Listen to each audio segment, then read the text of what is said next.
name is Gary Deuman.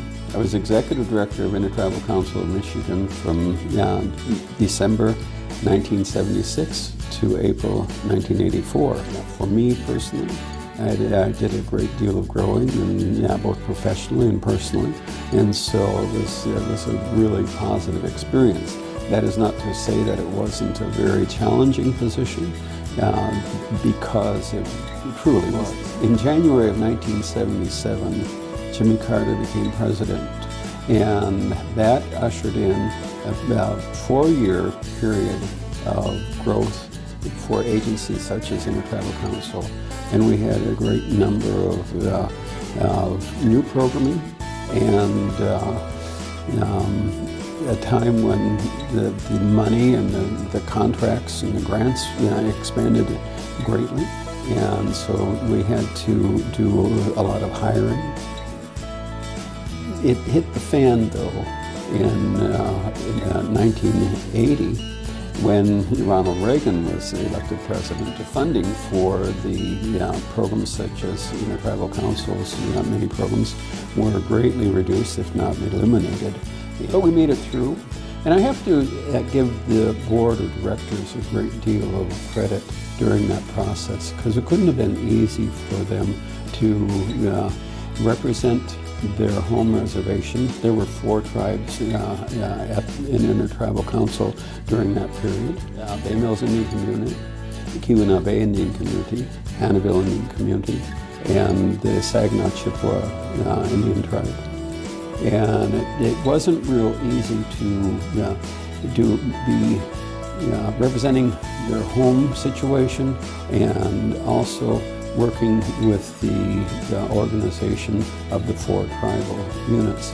But one of the things that I noticed during the meetings, whether they were contentious or whether they were run-of-the-mill kind of ordinary stuff, is that the board members always handled things with a sense of humor behind things, and that was something that played into my style, and I really appreciated a great deal. I think it had a great value. When Intertribal Council started, it started during the late 60s, when the war on poverty started, and we became not only a community action agency, but a specific agency that would receive funds for the member communities. And that had continued. We're still, the Intertribal Council is still a community action agency. It has those functions, in addition to, of course, the many programs that it provides to the tribe, and the benefits that accrue from many tribes coming together as a unit, as opposed to the individual tribes doing something with less money. The tribes, you have to admit, are doing very well themselves, and there are many contributions to that. But I do believe that Intertribal Council of Michigan played an important role in the development of the ability for the tribes to prosper. I grew up in Brimley, and I always identified with the Bay Mills people, and graduated with many Indian students in the class, and many friends over the years. Still have many friends in the community, and so I was, in fact, I was 2 years behind John Lufkins, and he was always a role model to be. But it was. I noticed in Bay Mills. I remember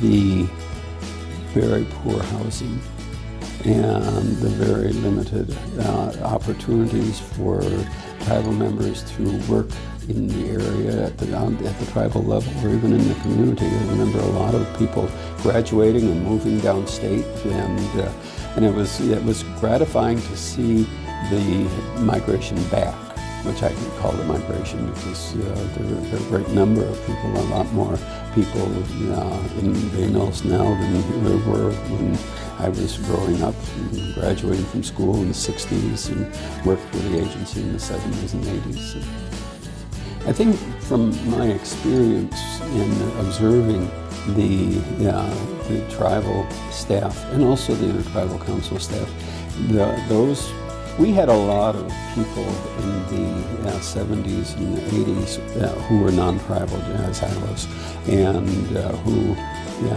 came and went. But I noticed that there were several people who started out at Intertribal Council who also went to a community and worked for them and had a very important effect on the communities there. And I think that a lot of what they learned how to deal with the government and the agencies and the rules and the regulations came from working at Intertribal Council. So I was proud of that. The three executive directors from Bay Mills, I know, they profited a great deal from the experience that they had. Then that would be L. John and Sharon Teeple and Mickey Parish, who went left his job as executive director and went to law school, and then came back to work for the agency and as president of Bay Mills Community College. I think that the future of the Intertribal Council of Michigan is quite bright. I look around the office, I see a very professional atmosphere. I see hardworking people. I see programming that affect a lot of people. And I think that that's very good and very important. And I hope that, I really hope that the Intertribal Council continues its good work with the communities in Michigan.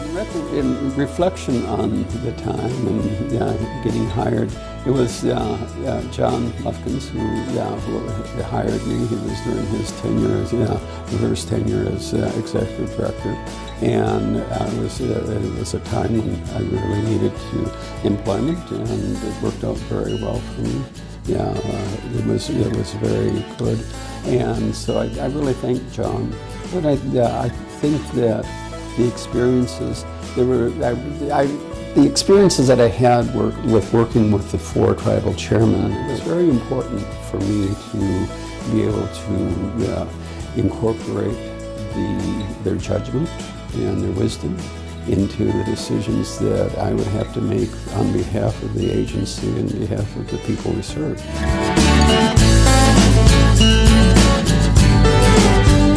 Hello and welcome to Bay Mills. It's good to have the opportunity to speak to you this evening. My name is Mickey Parish. I was executive director for two different stretches at Intertribal Council. One before I went to law school and one after I went to law school. Intertribal Council is an institution that has helped all of the tribes at one time or another. When I first began with Intertribal in 1971, there were only 4 tribes in the state of Michigan, and we had a very small staff located in St. Ignace. Later on, we did move to Sault Ste. Marie. The office grew. Mi'kmaq was spun off from Intertribal Council, and the Intertribal Council has always had an instrumental role in the development of the tribes. If you think back to 1971, most tribes did not have tribal courts. They had very few tribal offices. The tribal boards were really instrumental in developing the tribes at that time. And they all worked closely together for the most part, and Intertribal was the grant agency that provided most of the funding to the tribes at that time. The important aspect of Intertribal was that it helped to develop the tribes, helped to develop the staffing, and in many instances the tribes stole the staff from the Intertribal to help develop their local staffing. Pat Grohl went to Hannibal, Dean Kent went to Saginaw Chippewa. Jim St. Arnold went over to Glyphwick and worked for a while, I believe, at Keweenaw Bay too. I was out of Bay Mills for a while, went to Hannibal for a while, back to Intertribal, and now I'm back to Bay Mills and the president of Bay Mills Community College. The role of Intertribal has always been to bring the tribes together to work to improve the environment in the state of Michigan. Has had an instrumental role in the development of the negotiations for the gaming, for taxes, the other items that the tribes and the state have negotiated, including the fishing. Even though Intertribal was not the body that was involved in the lawsuits, it gave the tribes the opportunity to come together to discuss the issues, to work together to bring those forward, and ultimately the success that Michigan has experienced from a tribal standpoint. Now that there's, I believe 12 tribes, the board is larger. The role has changed, I believe. It's more designated for new and special projects as opposed to basic projects that we may have run in the past. We'd have done the economic development in the past. Now the tribes are pretty self-sufficient in that role. The tribes have clinics. Our role is really, the intertribal role is really to be the one that brings forth new ideas, new projects, and helps the tribes to develop those and take them over with time. And that always has been the role, and has been, I believe, one of the big factors in the intertribal being in existence for 50 years. And by having that role as a developer of tribal projects, I believe that they could go on another 50 years. There's always new items out there, new opportunities for the tribes to get together and discuss and work together. And Intertribal is that institution that does bring the tribes together. I don't think without Intertribal being in existence, we'd have the development and that has taken place in Michigan at all the tribal levels. Because we could learn from each other, we had the opportunity to discuss together and work together. So with that, I can't say that there's any special project that I was instrumental in or worked on. We did work in the 2415 land claims, myself and Tom Wilson. We did file quite a few. The Keweenaw Bay got a history written out of that. But as far as building a building like Sharon, no, we didn't do that. But I think we did provide a valuable resource to tribes for the total 50 years, and we were, I'd like to say, light on our feet and able to change with the times, and that is why it is still in existence. Thank you very much for the opportunity to present this today, and I wish Intertribal the best of luck for the next 50 years. Thank you.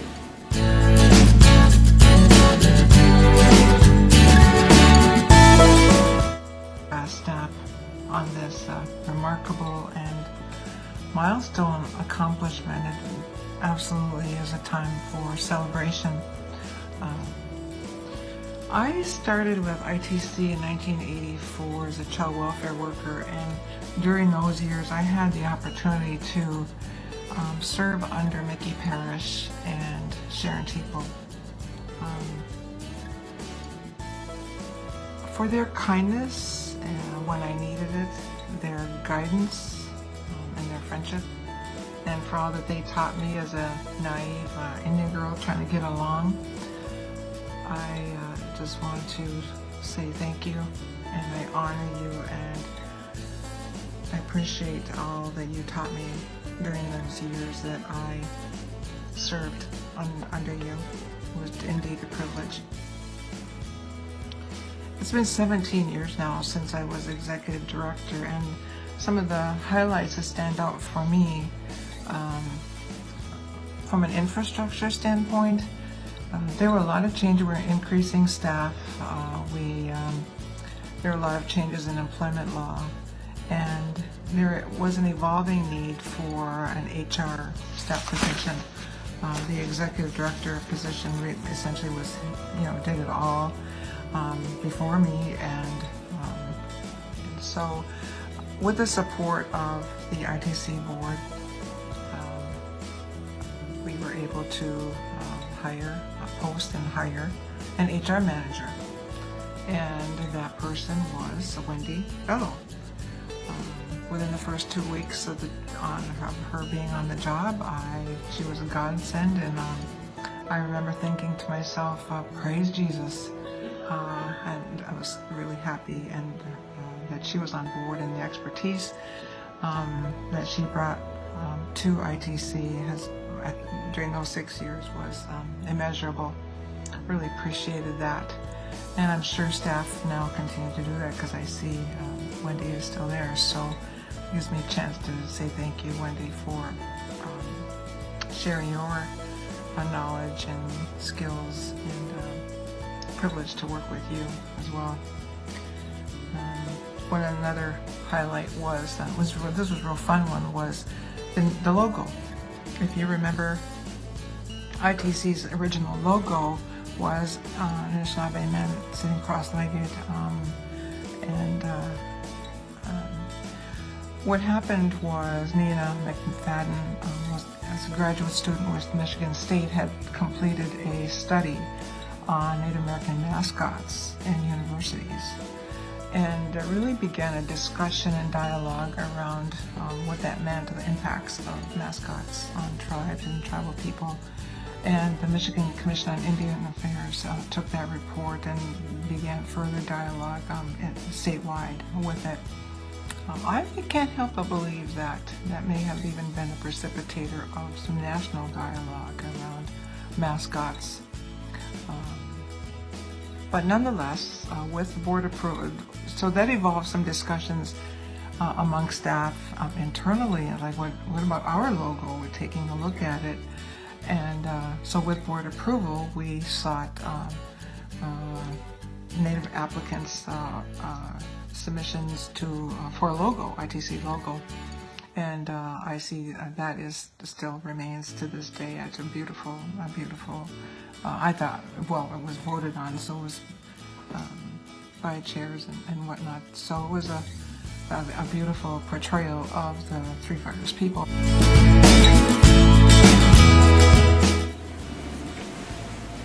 Good evening. I would like to take this opportunity to welcome everyone that has gathered here this evening to celebrate Intertribal Council of Michigan's 50 years of service to our federally recognized tribes. My name is Sharon Teeple, and since 1982 I have worked off and on at the Intertribal Council for a total of 28 years. The last 16 of those years I spent as executive director until 2010, when I returned home to my member tribe as tribal manager.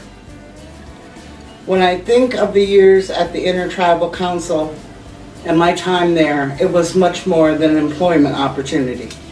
I started with the agency in the 80s, working as elderly coordinator, JPA director, Head Start director, EDA planner, and finally towards the end assisted Mickey with administration tasks when he got overburdened.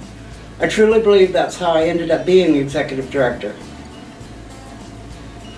The one thing about the Intertribal Council is I started young there, and in a lot of respects I think I grew up in that agency.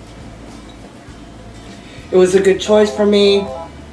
I functioned more as a single parent for a young son, and that was the era of that agency when all the programs and services were being put out with the tribes. Those were much needed services and programs that not only I learned from, and not only did I get educated on parenting, social skills, and have employment opportunities, but many participants out on the tribe, many tribal members also had those same opportunities and that same learning. I think that the Intertribal Council actually started the employment, economic success, and services that the tribes operate today. They were the seed of that. And that was a very good function of the agency, one that they did well at. My two biggest accomplishments at the agency during those years was the new building, which housed all the employees, and cleaning up a debt situation. I want to formally thank the tribes that helped me do that, along with the lawsuit that finally settled the matter and also contributed to our site where we built the new building. It's a beautiful facility, and the staff has enjoyed working there throughout the years. The value of the Intertribal Council has always been their staff. They are the heart and soul of that agency. They have provided and created partnerships with tribal members, tribal officials, federal and state agencies, and numerous other funding agencies. They have traveled extensively, and it's been their work and dedication working with these groups and creating programs that has truly been a benefit to the tribes. I would like to take this opportunity to thank all of them for all their hard work. Like I said, they are truly the heart and soul of that agency. I would like to thank the former directors and managers of that agency that I worked with them when they were younger. They really mentored me and countless other younger people that worked for them, gave us a start, and I'll always appreciate them. I can't name them because there are so many, but Mickey and Dean Kent do come foremost to my mind.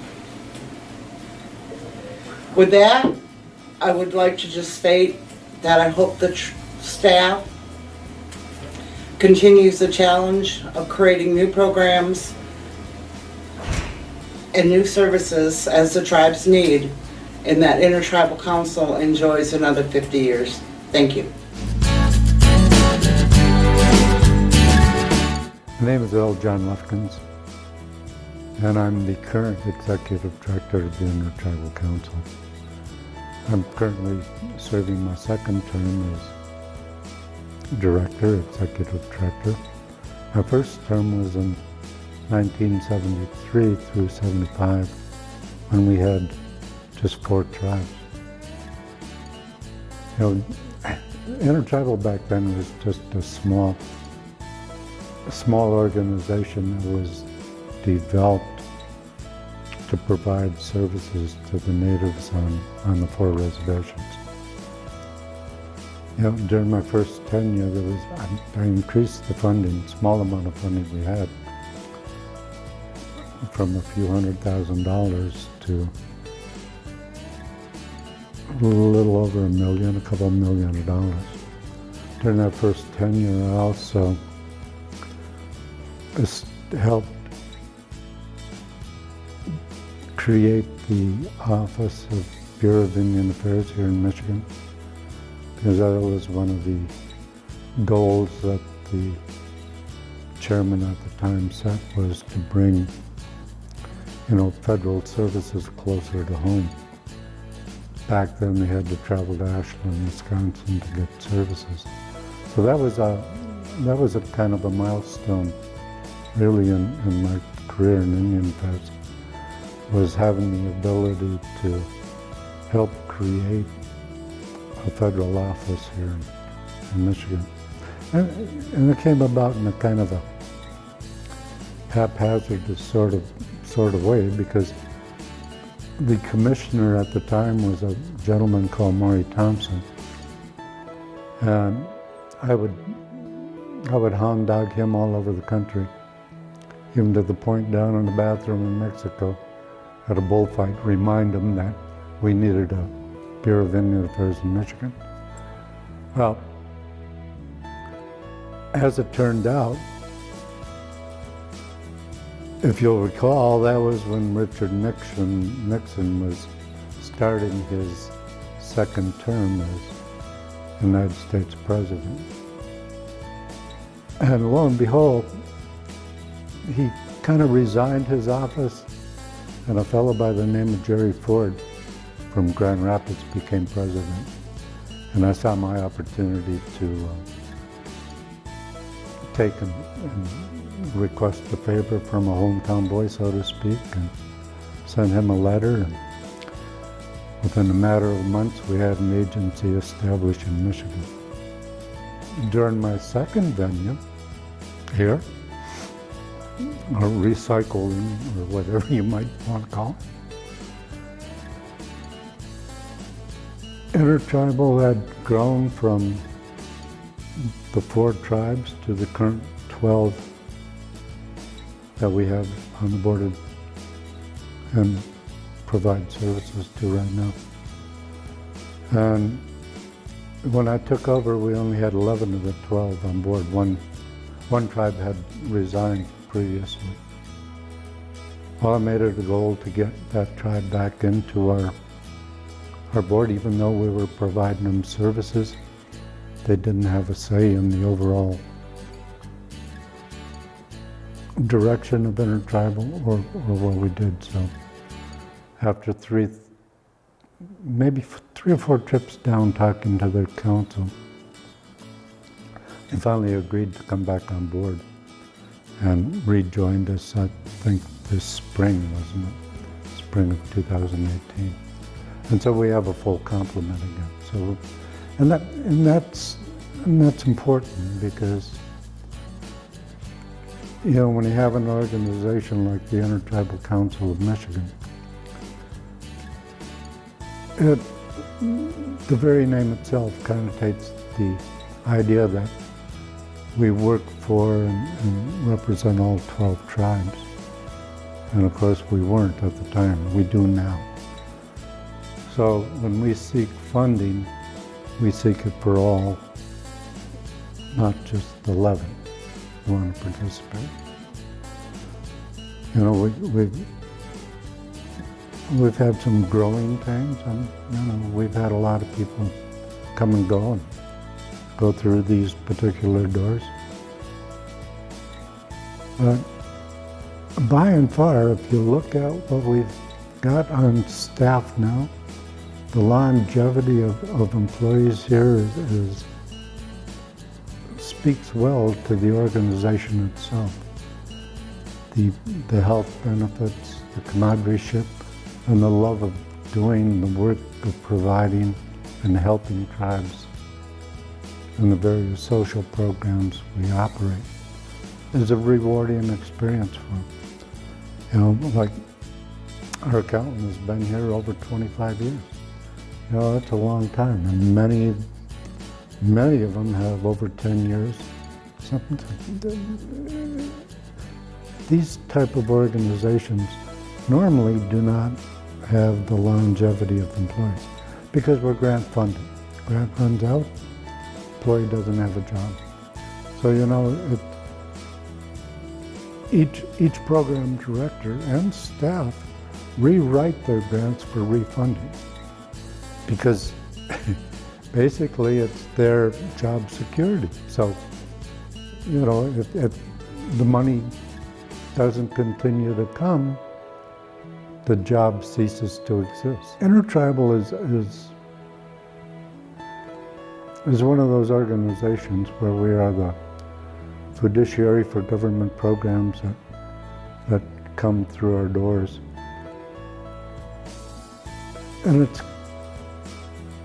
the state and the feds like that concept because rather than deal with 12 tribes and 12 different contracts that they have to monitor, which they do on some occasions, but when they give a grant to us for providing services to all 12 tribes, that puts the responsibility on us to oversee that grant and oversee the funds, and makes us basically the program director that has to go and hound dog the tribes, make sure they get the reports in.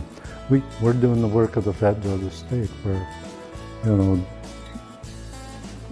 they wouldn't, I don't know if they would or not. They probably would still do it in some form or manner, but we provide that service to the state. And it makes us successful because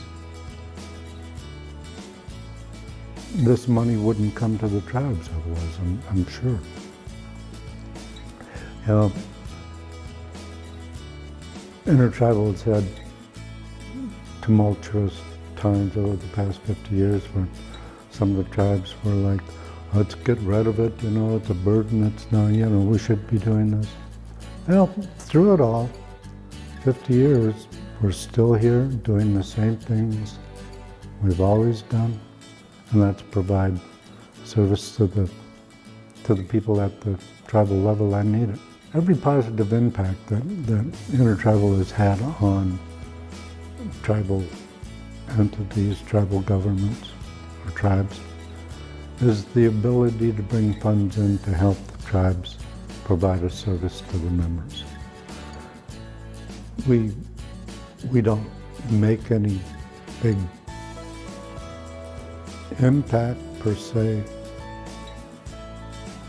on what the tribe does. The tribe has its own autonomy, their own government, and they will do what they want, but they also comply with the programs that we operate in order to receive the funding. So there again is where we become the police dog, and it's hard to really look and say this was one of the significant happenings at the tribal level. Back when I was here the first time, we were kicked out of the basement down in St. Ignace at the City Hall. And when I took over, we were operating in a motel room down in St. Ignace, upstairs and downstairs, converted the whole thing, And at the time, we were growing, so we needed more space.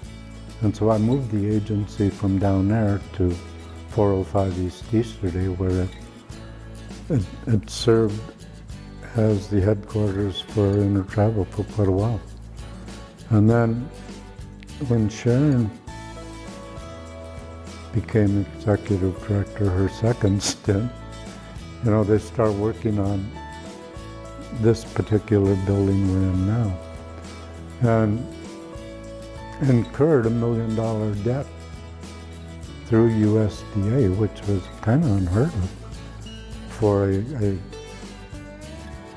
nonprofit, to get a loan of that magnitude without an income other than federal programs. So,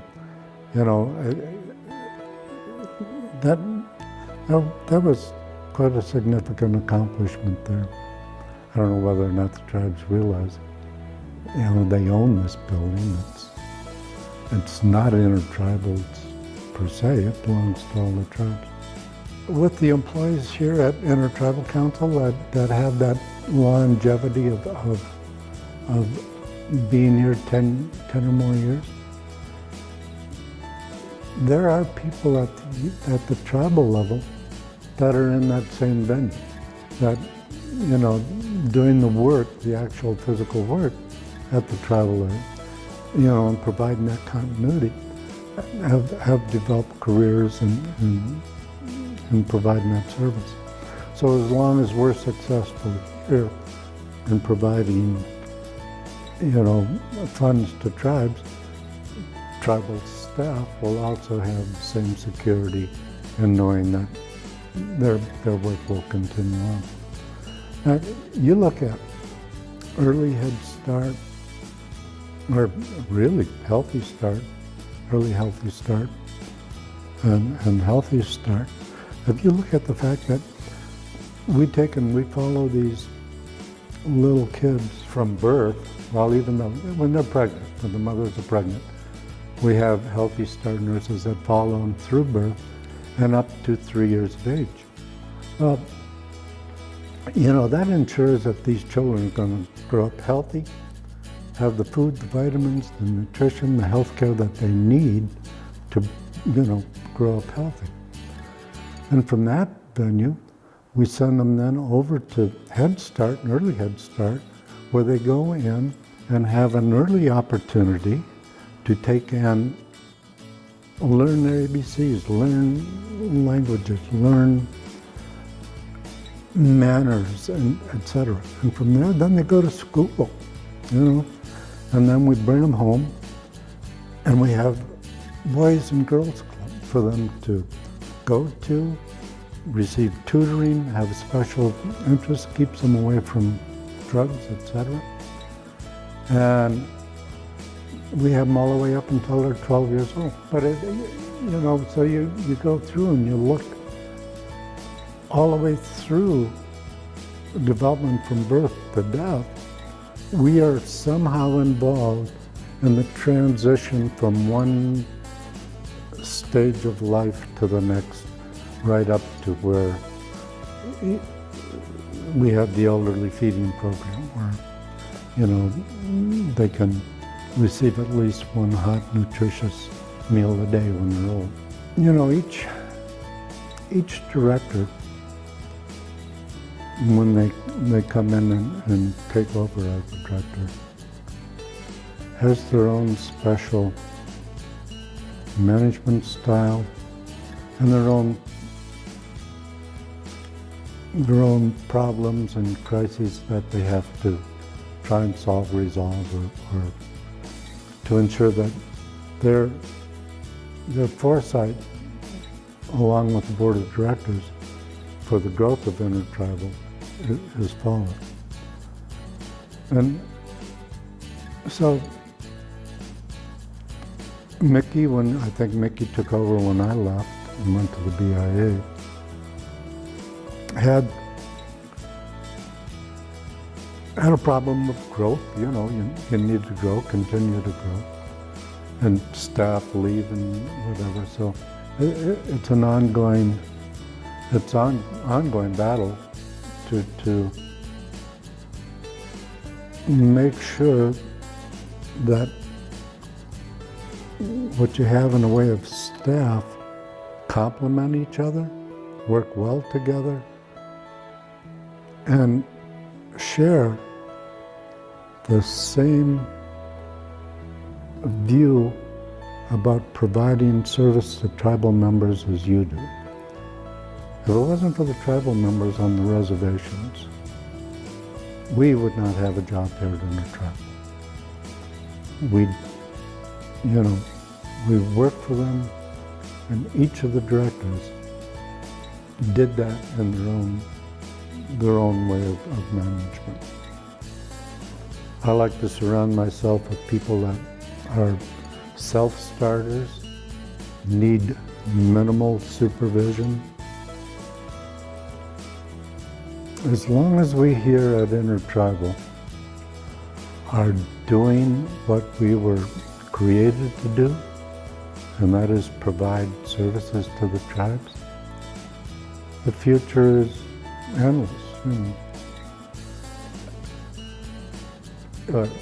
As long as there's a federal government that has a federal obligation, a treaty obligation to Michigan tribes and tribes throughout the U.S., Intertribal will be safe.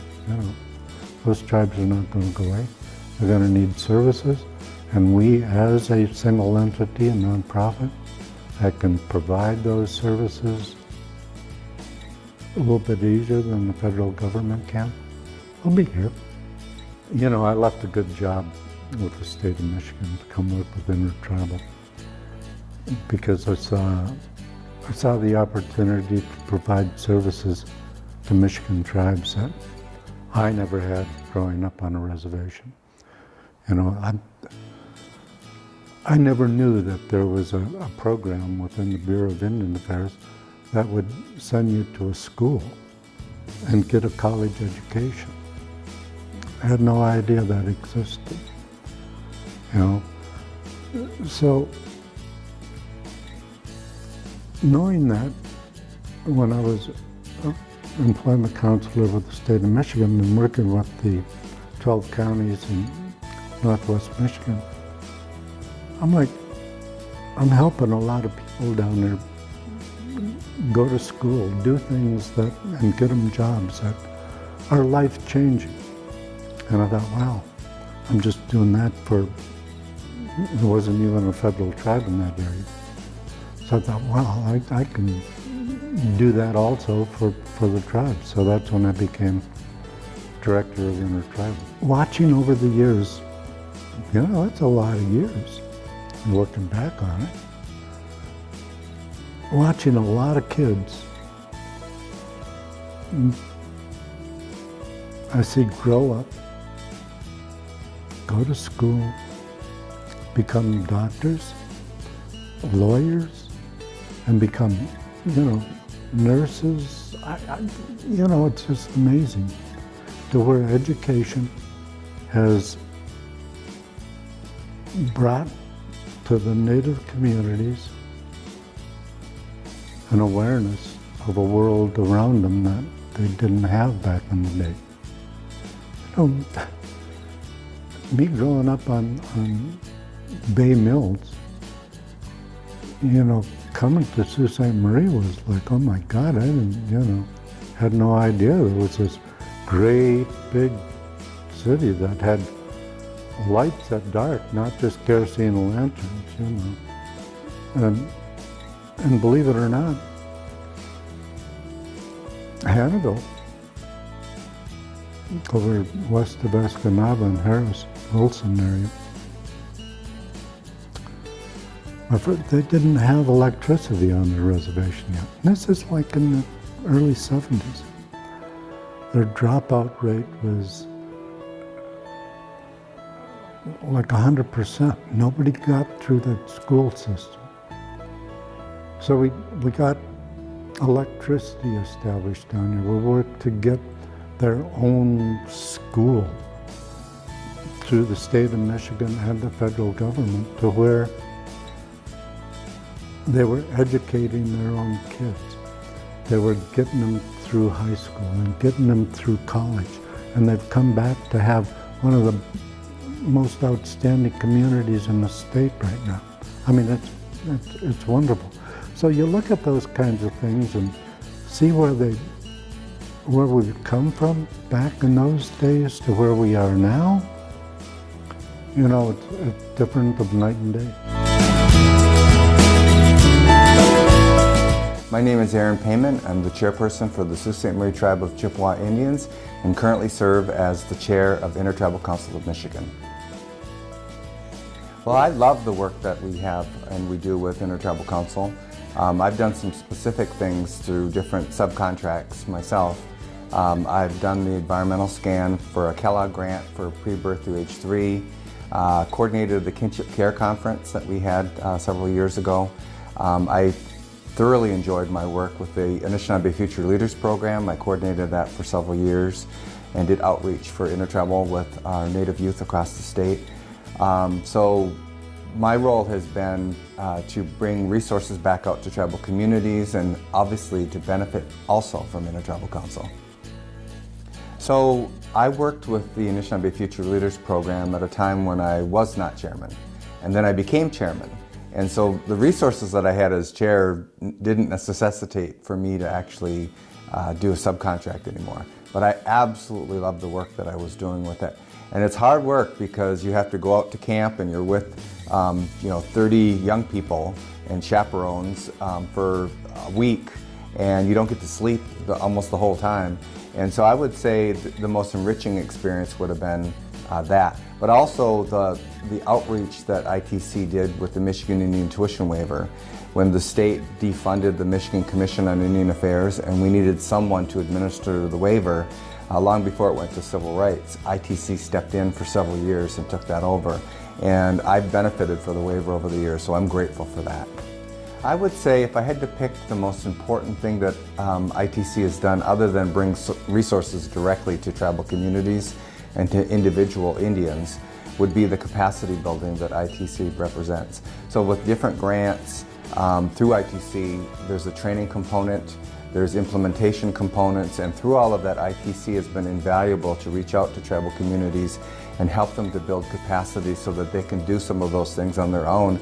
And other tribes have gone on to build thriving programs and services as a result of that. However, there's always going to be a need for ITC because ITC serves an independent role to gain access to resources and funding either through the federal government or the state, and then they subcontract with tribes. and again, build that capacity, bring resources back out to tribal communities. And the new and burgeoning area that I see that will be very valuable is data collection, analysis, and implementation. And so through some of the work that Eva Petoskey is doing, I think that's phenomenal. I think it helps to tell our story at the federal level for funding and create justification for us to continue to get funding and more funding. So in my community, there's any number of things, and one thing that I'll acknowledge is, so I'm a little bit older than ITC. I'm 3 years older than ITC, but ITC is 4 years older than my tribe. My tribe in a modern sense as an organization, because we weren't recognized until 1972. And so a lot of the resources that I gained access to as a child were through Intertribal Council. And that's true of many other tribes. Before tribes were recognized, ITC reached out and provided services to them. As tribes began to develop their own infrastructure and their own resources and to build capacity, ITC was right there with them and giving them a hand up to help them to develop that. So my best memories of ITC is helping tribes when they need it most. So the capacity building that I talk about has reached our tribal community as well. So we're pretty advanced and we have good grant writers, but when we collaborate with ITC through different grants and objectives, ITC always helps to reach out to say, these are the objectives that we're working on. They provide technical assistance whenever we need it. And in doing so, that helps to build capacity and the strengths and the skills that our team members have. The cancer study is another example of the outreach that we just couldn't do independently, that ITC provided the hub for that activity. And it provided a different focus in our health delivery system from the Sioux Tribe. As a result, we began to look at cancer in a different way and how we measure it and how we understand it. And as a result, we now know that cancer is the #1 killer in our community, where we thought before it was something else. By looking at the data in a more specific way, we now recognize it's our #1 killer. And that's helped us to reshift our focus to bring resources to address that. I don't know that we would have gotten there without Intertribal Council's intervention and their role in the cancer project. I just have the greatest respect for the team members over the years who've worked for ITC. Today we have a balanced budget, we have a beautiful building, people have good salaries, but at times that hasn't always been the case. At times we were in debt, at times we were in hock, and at times our salaries weren't that great. And so I just want to say thank you to all of our team members over the years for doing their job without that great a compensation, because it was a purpose behind it and because they were serving Indian people. And thankfully now we do have a balanced budget. We can provide those resources. And so I'm just grateful for our team members for all their hard work and our executive directors over the years for leading us.